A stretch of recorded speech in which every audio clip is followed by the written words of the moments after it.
Welcome students. देखिए, आज मैं आप लोगों को बताऊंगा motion of A charge particle in uniform electric field. कहने का क्या मतलब है, एक यूनिफॉर्म इलेक्ट्रिक फील्ड है।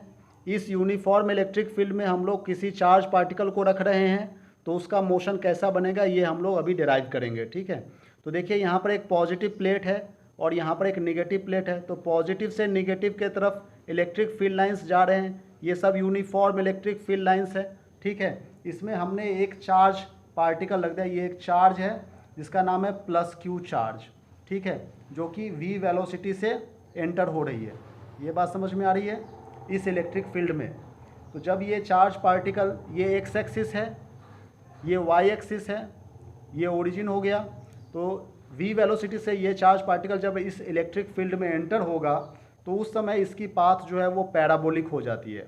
मतलब ये पैराबोला की तरह से मूव करती है, मतलब कर्व लाइन में मूव कर जाती है। ठीक है, और जैसे ये इलेक्ट्रिक फील्ड यहाँ पे ख़त्म हो गया तो इलेक्ट्रिक फील्ड से जैसे ये छूटती है, लीव होती है, तो ये फिर से स्ट्रेट लाइन में जाती है। ये बात समझ में आ रही है आपको? तो यहाँ पर देखिए हमने स्ट्रेट लाइन बना दिया। इस पाथ को हम लोग क्या कहते हैं? Parabolic path.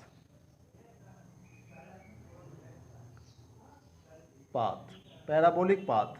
ठीक है, और इस पाथ को हम लोग क्या कहते हैं? Straight line path. Straight line path.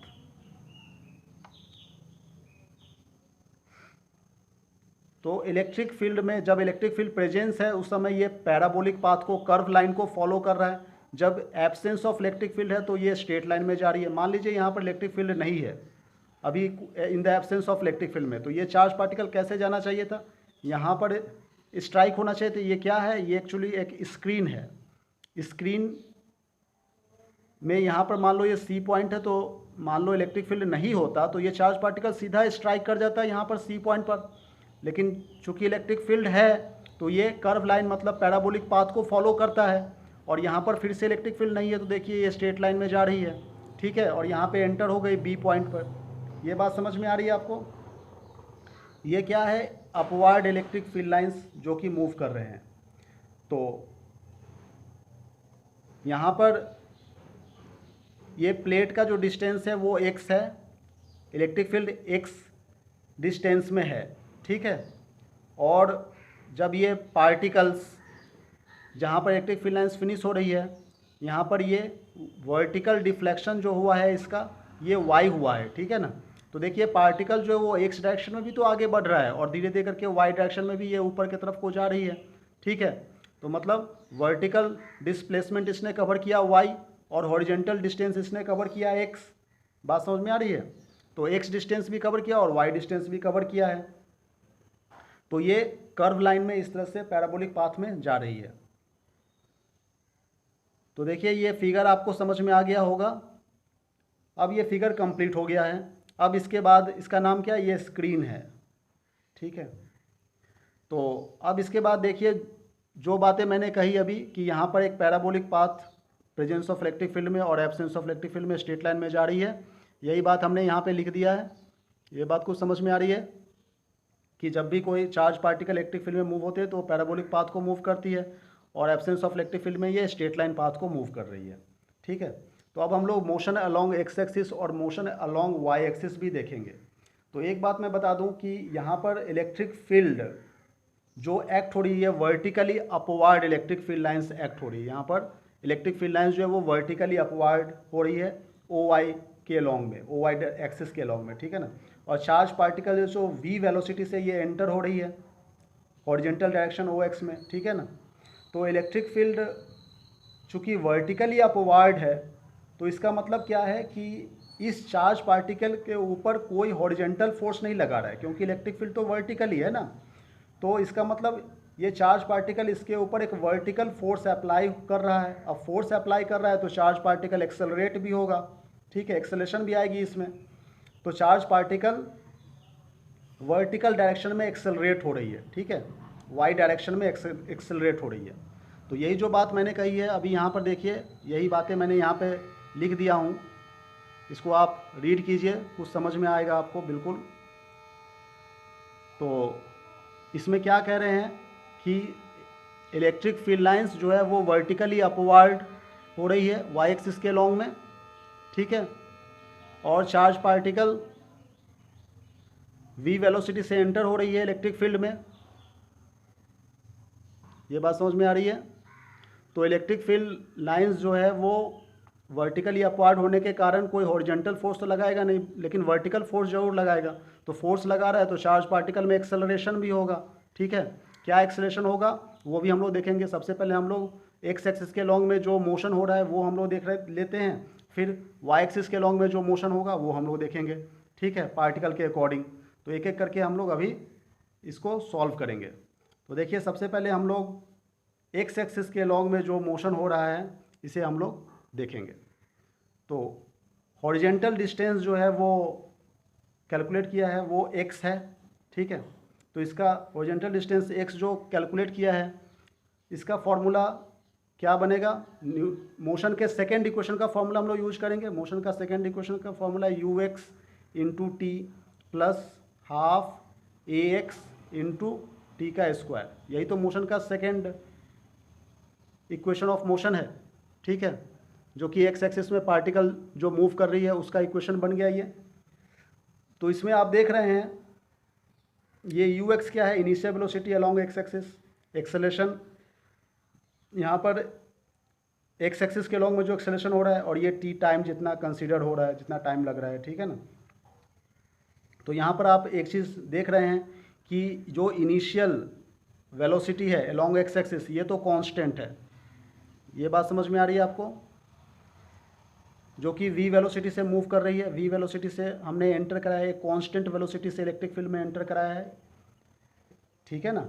और जब कांस्टेंट वेलोसिटी है तो उस समय एक्सेलरेशन क्या हो जाएगी? जीरो हो जाएगी।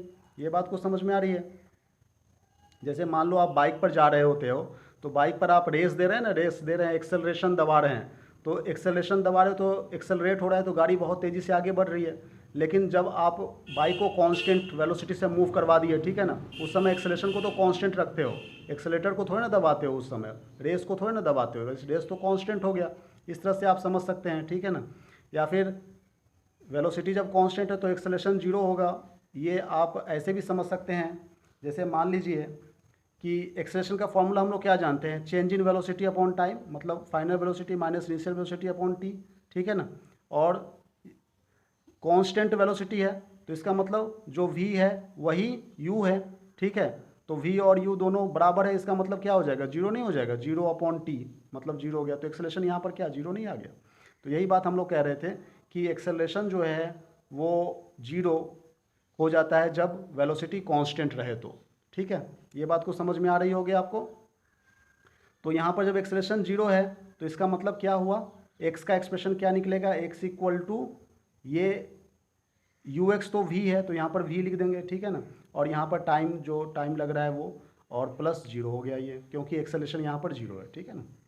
तो यहाँ से हम लोग टाइम निकाल सकते हैं, टाइम का एक्सप्रेशन, टाइम इक्वल टू ये क्रॉस मल्टीप्लाई होकर के x अपॉन v हो गया, ठीक है। अभी इस टाइम को हम लोग यूज करेंगे नेक्स्ट जो मोशन अलॉन्ग वाई एक्सिस निकालेंगे उसमें ये टाइम के एक्सप्रेशन को यूज करेंगे, ठीक है। तो समझ में आएगी आपको? तो ये जो टाइम है वो एक्स एक्सिस के लॉन्ग में भी उतना ही लग रहा है जितना वाई एक्सिस के लॉन्ग में लग रहा है। ये बात को समझ में आ रही है आपको? ये देखिए, ये एक्स एक्सिस के लॉन्ग में ये डिस्टेंस कवर कर रही है, वाई एक्सिस के लॉन्ग में ये डिस्टेंस कवर कर रही है। तो सेम टाइम में ही तो एक्स एक्सिस और वाई एक्सिस को कवर कर रही है ना। जितना टाइम एक्स एक्सिस में पार्टिकल इनिशियल पोजीशन यहाँ पर था, फाइनल पोजीशन यहाँ पर है, तो पार्टिकल टी टाइम में जितना दूर एक्स एक्सिस में गया उतना ही तो ये वाई एक्सिस में गया, सेम टाइम में गया है ना। ये बात समझ में आ रही है?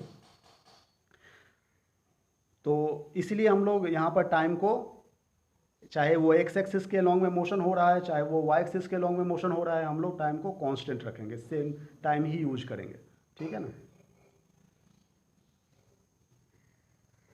और एक चीज़ और मैं बता दूं कि टाइम जो है वो दोनों ही मोशन में इक्वल भी लग रहा है। जैसे मान लो ये यहाँ पर इलेक्ट्रिक फील्ड नहीं होता तो ये पार्टिकल यहाँ से मूव करके यहाँ पर आ जाता। मान लो ये 3 सेकेंड में आया, 3 सेकेंड लगा इसे यहाँ तक यहाँ आने में, लेकिन जब इलेक्ट्रिक फील्ड है तो ये पार्टिकल यहाँ से यहाँ तक आने में भी 3 सेकेंड लगा। अब आप कहोगे सर ये डिस्टेंस तो ज़्यादा है और ये डिस्टेंस कम है, तो फिर दोनों को, ये तो डिस्टेंस ज़्यादा लग ही रहा है, ये कर्व लाइन में है तो फिर दोनों का टाइम बराबर कैसे हो सकता है? बिल्कुल बराबर हो सकता है, क्योंकि इसके ऊपर फोर्स लग रहा है ना। जब ये इलेक्ट्रिक फील्ड है तो इलेक्ट्रिक फील्ड पर ये इलेक्ट्रिक फील्ड क्या कर रहा है, इस चार्ज पार्टिकल के ऊपर फोर्स लगा रहा है, तो इसका एक्सेलरेशन हो जा रहा है, मतलब एक्सेलरेशन हो रहा है वाई एक्सिस में। तो एक्सेलरेशन होने के कारण जब एक्सेलरेटर है तो इसका मतलब वेलोसिटी इसकी इंक्रीज हो रही है, ठीक है ना। और वेलोसिटी इंक्रीज हो रही है मतलब उस सेम टाइम में टाइम उतना ही लग रहा है, 3 सेकेंड ही लग रहा है सपोज करो यहाँ तक पहुँचने में, तो इसकी वेलोसिटी बढ़ जा रही है। ये बात समझ में आ रही है? मतलब मान लो इलेक्ट्रिक फील्ड नहीं है तो ये पार्टिकल यहाँ तक आता एक्स एक्सिस के लॉन्ग में तो 3 सेकेंड लगता सपोज करो। तो जब इलेक्ट्रिक फील्ड प्रेजेंट है तो भी इसको 3 सेकेंड ही लग रहा है ये लॉन्ग डिस्टेंस को कवर करने में। क्यों? क्योंकि यहाँ पर एक्सेलरेशन हो रहा है ना, ये फोर्स लगा रहा है इलेक्ट्रिक फील्ड इस चार्ज पार्टिकल के ऊपर, तो एक्सेलरेट होने के कारण इसकी वेलोसिटी बढ़ गई, इंक्रीज हो गई। तो वेलोसिटी बढ़ गई तो टाइम तो उतना ही लगा, ठीक है ना। तो टाइम चाहे एक्स एक्सिस में हो चाहे वाई एक्सिस में, दोनों ही इक्वल लग रहे हैं। ये बात आपको समझनी चाहिए, ठीक है ना। तो यही टाइम का जो एक्सप्रेशन है वो हम लोग वाई एक्सिस में ही यूज करेंगे। तो देखिए ये जो वाई एक्सिस में हम लोग कैसे यूज करेंगे इसको अभी हम लोग समझेंगे। देखिए वाई एक्सिस में वर्टिकल डिफ्लेक्शन हो रहा है वाई, ठीक है ना। वर्टिकल डिफ्लेक्शन वाई जो हो रहा था इसको हम लोग कैसे लिखते हैं, उस वही मोशन के सेकेंड इक्वेशन का यूज करके ही हम लोग डिस्टेंस को कैलकुलेट करेंगे, ठीक है ना। तो यहाँ पर जो इनिशियल वेलोसिटी है चार्ज पार्टिकल की वो वाई डायरेक्शन में ले रहे हैं, यू वाई इंटू टी, ठीक है ना। टाइम तो दोनों में ही कांस्टेंट है, प्लस हाफ इंटू ए वाई। अब ये ए वाई हो गया मतलब एक्सेलरेशन वाई एक्सिस के लॉन्ग में, ठीक है ना, और टाइम का स्क्वायर हो गया। ये बात समझ में आ रही है? तो टाइम क्या है यहाँ पर, ट्रांसवर्स टाइम है। ये जो तिरछा टाइम, जो ट्रांसवर्स मतलब क्रॉस, तिरछा जो मूव कर रहा है, कर्व में जो मूव कर रहा है, वही कर्व का जो टाइम है वो टी हो गया, ठीक है ना। तो अब देखिए यहाँ पर हम लोग इस इक्वेशन को सॉल्व करेंगे कि हमारा आंसर आ जाएगा, और ये पैराबोलिक पाथ में क्यों फॉलो हो रहा है ये भी हमें पता चल जाएगा किस तरह से। ये देखिए अब यहाँ पर यू वाई क्या है, यू वाई तो जीरो हो जाएगा। ये बात को समझ में आ रही है? क्यों जीरो हो जाएगा? क्योंकि चार्ज पार्टिकल वाई एक्सिस में तो एंटर हो ही नहीं रही है ना। चार्ज पार्टिकल जो है वो मैंने अभी शुरू में ही बताया था कि ये चार्ज पार्टिकल जो है वो एक्स एक्सिस के लॉन्ग में जा रही है। एंटर जब हुई तो इनिशियल वेलोसिटी वे एक्स एक्सिस के लॉन्ग में एंटर हुई, वाई एक्सिस के लॉन्ग में तो गई ही नहीं। तो उस समय जब गई नहीं तो इसकी वेलोसिटी जीरो हो जाएगी, मतलब यहाँ पर यू वाई जो है इसकी वैल्यू जीरो हो जाएगी, ठीक है। लेकिन यहाँ पर एक्सेलरेशन तो हो रहा है, चूँकि इलेक्ट्रिक फील्ड तो फोर्स तो लगा रहा है ना अपवर्ड डायरेक्शन में चार्ज के ऊपर, तो जो फोर्स लगा रहा है उसका फॉर्मूला क्या बनेगा, तो यहाँ पर हम लोग लिखेंगे force on charge particle along Y axis. तो वाई एक्सिस के लॉन्ग में जो फोर्स लगा रहा है उस फोर्स का फॉर्मूला एफ इक्वल टू क्या होता है, क्यू इंटू इलेक्ट्रिक फील्ड। चूँकि इलेक्ट्रिक फील्ड ही तो फोर्स लगा रहा है ना, तो यदि हम लोग एक्सेलरेशन, अब फोर्स लगा रहा है तो उसमें एक्सेलरेशन भी होगा चार्ज पार्टिकल में, तो एक्सेलरेशन क्या बनेगी, एक्सेलरेशन ए वाई की बात कर रहे हैं अलोंग वाई एक्सिस, ठीक है ना। यहाँ भी एक्सेलरेशन जो होगा वो अलोंग वाई एक्सिस के लॉन्ग में ही हो रहा है। तो एक्सेलरेशन जो वाई एक्सिस के लॉन्ग में होगा तो एक्सेलरेशन का फॉर्मूला हम लोग क्या जानते हैं, फोर्स अपॉन मास, ठीक है। फोर्स का expression Q into electric field निकाला अभी, और ये मास हो गया, ठीक है। तो यहाँ पर acceleration a Y equal to क्या निकल करके आ रहा है, क्यू ई अपॉन एम। बात समझ में आ रही है? तो हम लोग इन दोनों की वैल्यूज पुट कर सकते हैं इस वाले इक्वेशन में, तो हमें जो वर्टिकल डिफ्लेक्शन है वाई इक्वल टू मिलेगा, ये तो यू वाई तो जीरो है, ये देखिए जीरो अभी हम लोगों ने निकाला है, ठीक है ना, जीरो पुट कर दिया, जीरो इंटू टी, ठीक है, प्लस हाफ ए वाई कितना निकला है, ये देखिए ये ए वाई है ना, यही तो क्यू ई अपॉन एम है निकला है। तो यहाँ पर हम लोग लिखेंगे A Y equal to Q E upon M, ठीक है। और जो टाइम है एक्स एक्सिस के लॉन्ग में निकला है एक्स अपॉन वी, यही हम लोग पुट कर देंगे एक्स अपॉन वी, ये जो टाइम निकला है, ठीक है। टाइम तो दोनों में कांस्टेंट है इसलिए एक्स अपॉन वी पुट कर दिए, इसका स्क्वायर हो गया। तो देखिए ये फर्स्ट इक्वेशन में हम लोगों ने ये सारे वैल्यूज़ को पुट कर दिए। तो पुट करने के बाद हमें क्या मिल रहा है, ये पैराबोला का इक्वेशन मिल रहा है। गौर से देखिए इसे समझ में आएगा आपको। y इक्वल टू, ये तो जीरो हो गया ये टर्म, यहाँ पर हाफ इंटू ये सारे कांस्टेंट है, q कांस्टेंट है, e कांस्टेंट है, ठीक है ना, और यहाँ पर नीचे में m v स्क्वायर ये सब कांस्टेंट है, और यहाँ पर एक्स स्क्वायर बच गया। तो देखिए ये सारे टर्म्स जो है वो कांस्टेंट है, इसको हम लोग के रिप्रेजेंट कर सकते हैं। तो यदि हम लोग इसको के रिप्रेजेंट करेंगे तो क्या लिख सकते हैं, y इक्वल टू के एक्स स्क्वायर। ठीक है ना। क्यों ऐसा लिख रहे हैं, क्योंकि k equal to Q E upon m भी स्क्वायर है। ये क्या है एक्चुअल में, कांस्टेंट है, कांस्टेंट। ये बात कुछ समझ में आ रही है बच्चों। तो देखो ये y इक्वल टू के एक्स स्क्वायर ये किस चीज़ का फॉर्मूला है, यही तो पैराबोला का फॉर्मूला है। ठीक है ना। तो यहाँ पर हम लोग लिख सकते हैं this is parabola, parabolic equation, y is directly proportional to x square, यही तो पैराबोला का इक्वेशन है। तो यही वजह है कि पाथ जो है वो y एक्सिस के लॉन्ग में पैराबोलिक जाता है। Thank you very much for watching this video.